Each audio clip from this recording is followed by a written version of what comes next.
Hai. Hai, kami dari kelompok 4 kelas 2 ATMK. Video ini dibuat untuk memenuhi salah satu tugas elektromagnetika dasar. Halo semuanya, pernah nggak sih kalian bingung bagaimana medan listrik bisa berhubungan dengan medan magnet?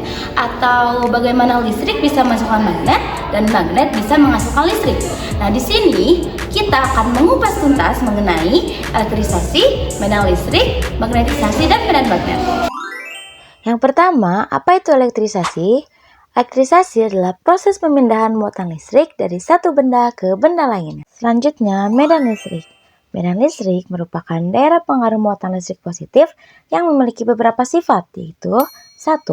Semakin rapat garisnya, maka menunjukkan medan listriknya semakin kuat. 2. Garis-garis medan listrik tidak boleh saling berpotongan. 3. Medan listrik dipengaruhi oleh jarak. Semakin jauh jarak suatu titik dari suatu muatan sumber, maka medan listrik yang dirasakan di titik itu akan semakin lemah. Dapat dilihat dari rumus, yaitu E sama dengan K dikali Q per R kuadrat, di mana R di sini merupakan jarak. Lalu ada yang dinamakan Faraday's Law atau hukum Faraday yang menjelaskan bahwa gaya gerak listrik induksi bergantung pada perubahan fluks magnetik terhadap waktu. Semakin cepat perubahan fluks, maka semakin besar arus induksi yang dihasilkan. Nah, jadi ketika fluks magnetik berubah, hukum Faraday mengatakan arus listrik akan diinduksi. Elektrisasi terjadi karena pergerakan muatan listrik dalam kawat menghasilkan medan listrik yang mendukung aliran arus ini. Setelah menyimak materi tadi, sekarang mari kita bereksperimen. Alat dan bahan yang digunakan adalah power supply atau bisa diganti juga dengan baterai 6-9 volt, power supply DC ya. Lalu ada air biasa atau air putih biasa. Lalu ada air dengan larutan garam. Lalu ada magnet. Dan yang terakhir yaitu kabel prop banana tuh capit buaya yang sudah dihubungkan dengan dua elektroda. Elektroda yang kami pakai yaitu batang pensil. Langkah pertama yaitu siapkan gelas dan air yang telah diisi dengan air biasa. Lalu yang di sini air biasa, di sini air garam. Beri garam secukupnya. Setelah itu diaduk terlebih dahulu.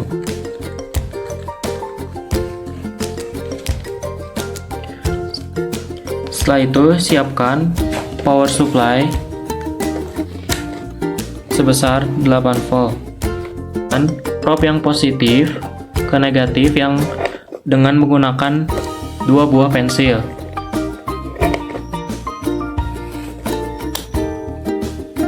Seperti ini. Setelah itu masukkan 2 elektroda ke dalam air garam.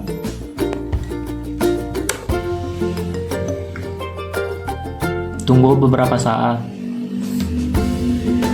Bisa terlihat gelembung hidrogen akan terbentuk di elektroda yang negatif. Lalu gelembung oksigen akan terbentuk pada elektroda yang positif. Selanjutnya kita bandingkan dengan air biasa. Bisa terlihat di sini tidak ada reaksi apapun di elektroda yang positif ataupun negatif. Kenapa bisa terjadi? Karena adanya reaksi kimia yang terjadi akibat arus listrik yang melewati larutan elektrolit. Gas hidrogen terbentuk di katoda karena ion H+ itu direduksi. Lalu gas oksigen terbentuk di anoda karena ion OH- yang teroksidasi. Ion positif dalam larutan, biasanya ion H+ dari air atau ion logam, bergerak menuju katoda. Ion H+ ini akan menerima elektron atau mereduksi untuk membentuk suatu gas hidrogen.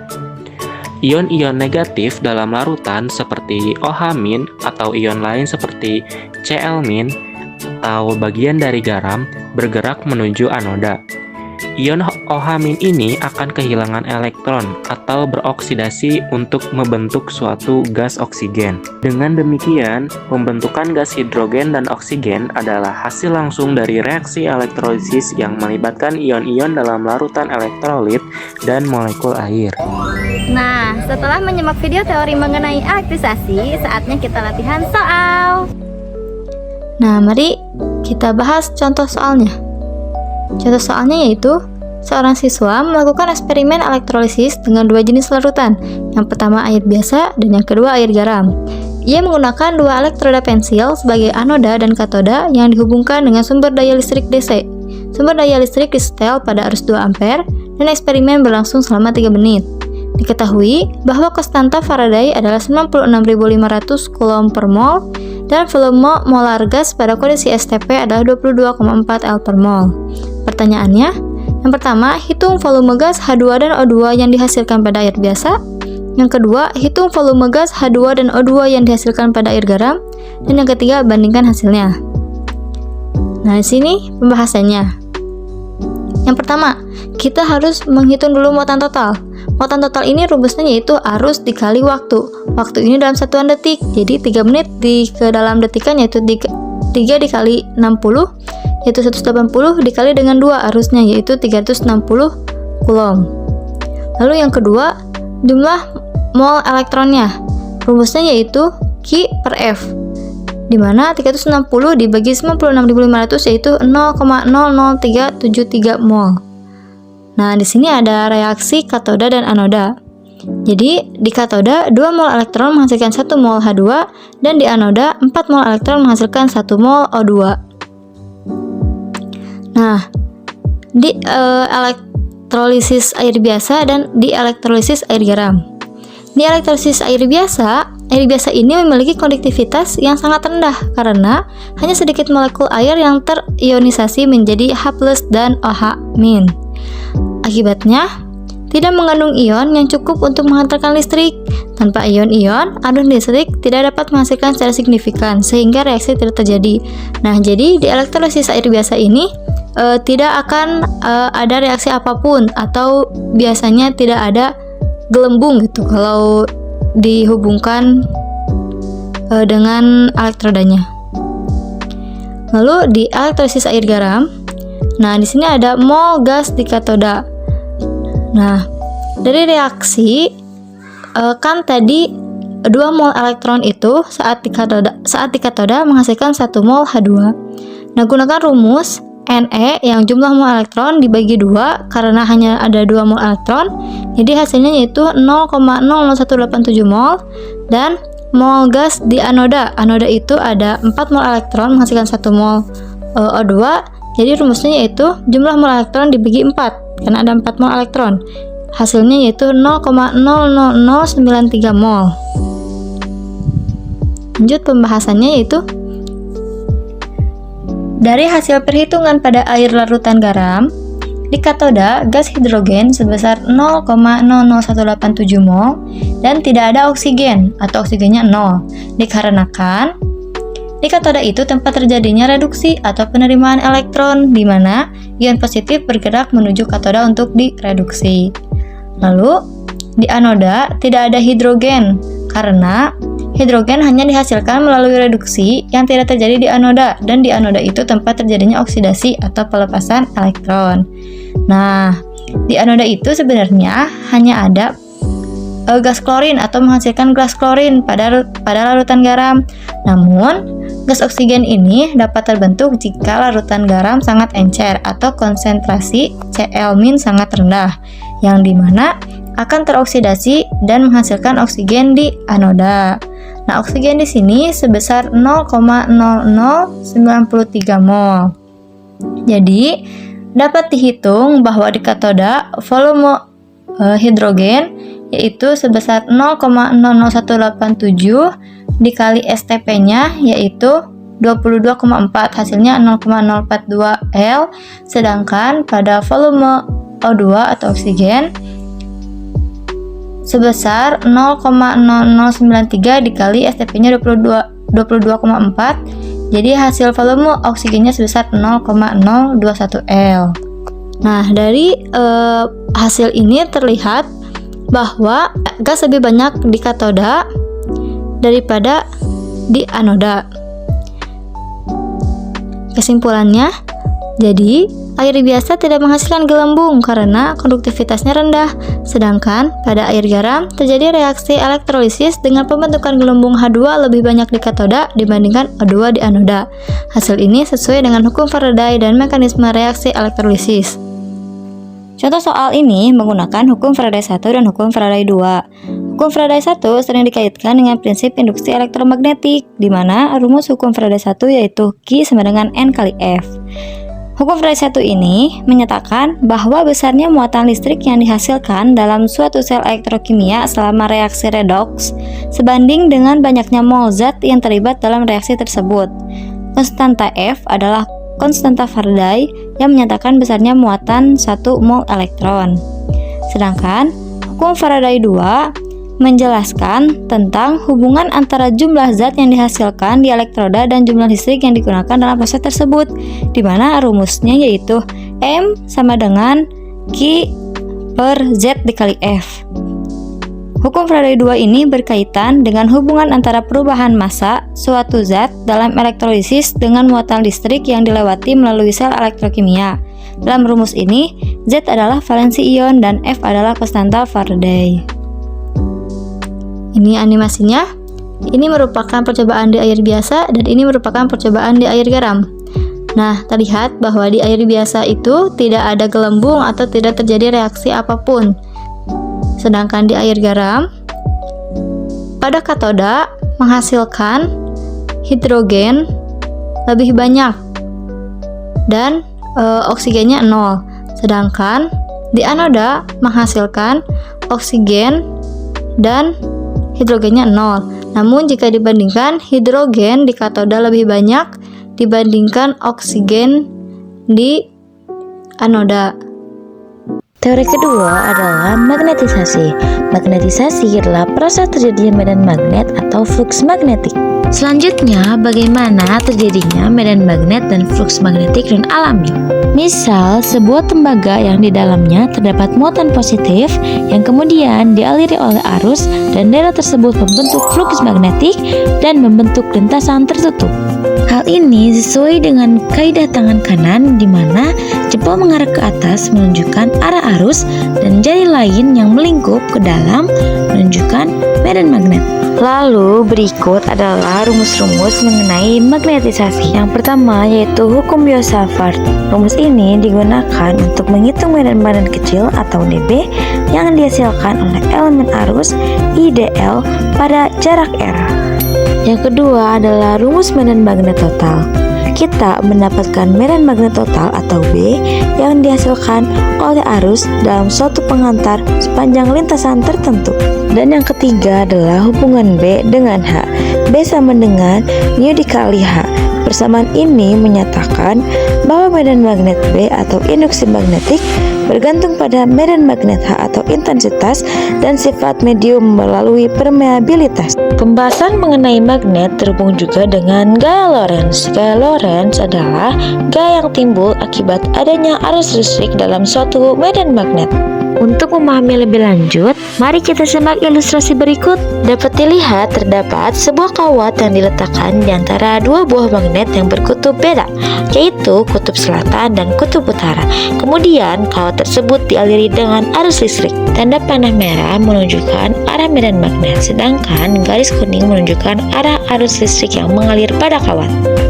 Terlihat bahwa kawat tersebut membengkok ke arah atas yang dikarenakan gaya Lorentz yang timbul mengarah ke atas. FYI, gaya Lorentz selalu tegak lurus dengan arah arus listrik dan arah medan magnet. Pada percobaan tersebut, arus listrik mengalir dari salah satu ujung kawat menuju ujung kawat yang lain, seperti diilustrasikan oleh garis kuning pada video. Sedangkan medan magnetnya mengarah dari magnet kutub utara ke magnet kutub selatan. Oleh karena itu, gaya Lorentz yang timbul akan mengarah ke atas dan membengkokkan kawat ke arah atas pula. Selanjutnya, kita akan melakukan eksperimen yang berkaitan dengan magnetisasi. Eksperimen ini merupakan salah satu percobaan yang sederhana dari gaya Lorentz. Alat dan bahan yang digunakan yang pertama adalah baterai, lalu ada 2 kabel jumper,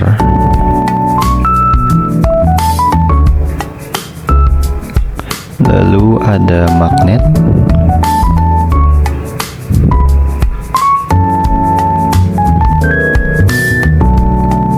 lalu ada solasi, ada kardus. Kardus ini bisa digantikan dengan karton. Dan yang terakhir adalah aluminium foil yang dipotong seperti ini. Langkah yang pertama, siapkan kardus.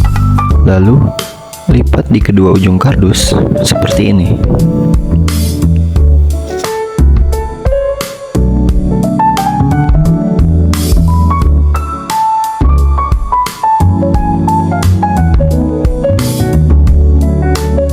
Lalu tempelkan lembaran aluminium foil di setiap lipatan kardus yang tadi sudah kita lipat.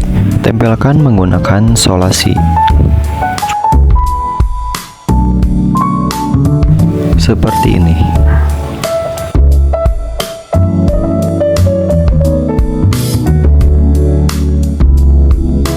Pastikan lembaran aluminium foil di tengah kardus tidak kaku, agar gaya Lorentz yang terjadi nantinya dapat dilihat dengan jelas. Selanjutnya, hubungkan tiap ujung baterai ke tiap kabel jumper menggunakan solasi.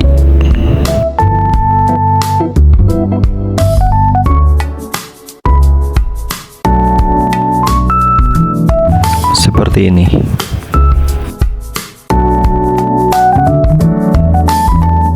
Lalu, siapkan kardus yang sudah ditempel lembaran aluminium foil yang tadi dan hubungkan tiap ujungnya ke kabel jumper yang sudah terhubung dengan baterai. Hasilnya seperti ini.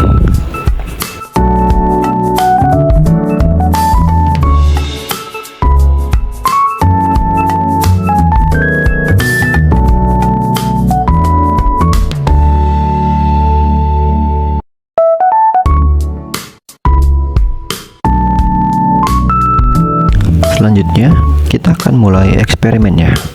Di sini, saya menggunakan tangan saya untuk menekan kabel jumper di tiap ujung baterai agar arus yang mengalir sedikit lebih stabil. Lalu, gunakan magnet dengan 2 sisi kutub utara dan selatan. Dekatkan magnet ke lembaran aluminium foil dan lihat reaksinya. Lembaran aluminium foil akan bergerak ke atas dan ke bawah, tergantung posisi kutub utara dan kutub selatan pada magnet.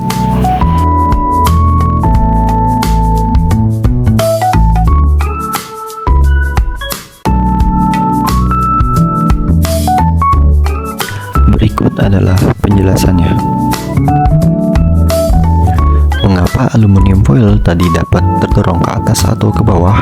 Ini dikarenakan adanya suatu gaya yang timbul di aluminium foil yang merupakan penghantar listrik, yang diakibatkan adanya arus listrik yang mengalir di dalam suatu medan magnet.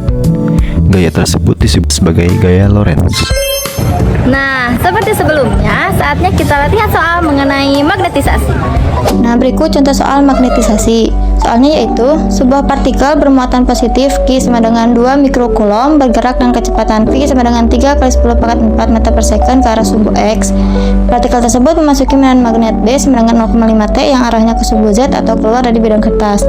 Pertanyaannya yaitu 1. Tentukan besar gaya Lorentz yang dialami partikel tersebut. 2. Tentukan arah gaya Lorentz berdasarkan aturan tangan kanan. Nah, diketahui Q sama dengan 2 mikrocoulomb atau sama dengan 2 kali 10 pangkat min 6 coulomb, V sama dengan 3 kali 10 pangkat 4 meter per second, V sama dengan 0,5 T, arah V yaitu ke kanan atau sumbu X positif, dan arah B keluar dari bidang gambar atau sumbu Z positif. Dan sudut antara V dan B sama dengan 90 derajat, sehingga sin dari 90 derajat yaitu 1. Nah, jawab. Jadi, besar gaya Lorentz yaitu rumusnya Q kali V kali B kali sin theta, di mana Q yaitu sebesar 2 kali 10 pangkat min 6, V besarnya 3 kali 10 pangkat 4, B besarnya 0,5, dan sin theta yaitu 1. Jadi, besar gaya Lorentz yaitu 3N atau 3 Newton. Lalu, untuk arah gaya Lorentz yaitu jempol itu menunjukkan kecepatannya. Lalu yang jari telunjuk itu atau B menunjukkan medan magnetnya, dan F itu menunjukkan arah gaya Lorentz-nya. Nah, jadi dapat disimpulkan bahwa arah gaya Lorentz pada soal tersebut yaitu arahnya ke atas, arah F-nya yaitu ke atas. Nah, sudah cukup soal mengenai magnetisasinya.